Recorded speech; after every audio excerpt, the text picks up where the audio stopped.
The 13-Step podcast is a show that starts really local to a situation in New Hampshire, but expands pretty broadly to a situation which apparently a lot of people in recovery have unfortunately experienced. The 13th Step is about, taking advantage of people when they're at their most vulnerable.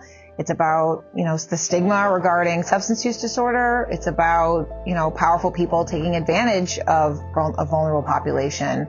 And it's about sexual misconduct in recovery settings. So it's about a lot of things. For local listeners, it's very much about a network of substance use disorder facilities called Granite Recovery Centers. I started learning allegations that the founder and then CEO of Granite Recovery Centers, who allegedly was sexually assaulting or sexually harassing women who went to the facilities or women who worked for him, and that it was an open secret in the recovery community and had been for many years. I then dug around to confirm if that was the case. And then that was just the beginning of what ended up being a long journey that taught me a lot about some of the issues in the substance use disorder community right now. And my sources and myself ended up facing some pretty serious ramifications for the story. It just underscored that if you come forward with a major allegation against a powerful person, there are many tools at wealthy, powerful people's disposal to try and shut those things down. It really, I'm inspired by is the bravery of the people who wanted to come forward, or even the bravery of the people who wanted to talk to me and change their mind. It takes a lot to tell a stranger about a traumatic moment in your life. And it takes even more of a lot to stand up next to that story despite a lot of backlash. What I've heard the most is from people all across the country writing me and saying, "You're telling my story."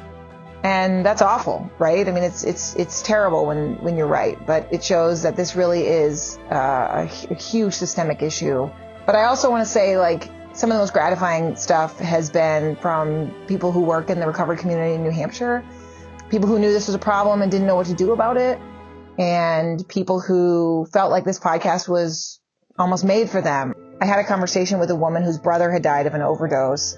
And one of the things she said to me was that the first episode of the podcast that digs into early recovery and why it's such a vulnerable time, and that relapses are such a part of the disease, that for her, that was so validating because that was something she didn't understand when her brother was really sick. And that, when he was in recovery the first time, or when he had stopped using the first time, that their family wasn't prepared, that he was still in a really vulnerable state and needed such support, and that a relapse could be right around the corner. That was something that they didn't know.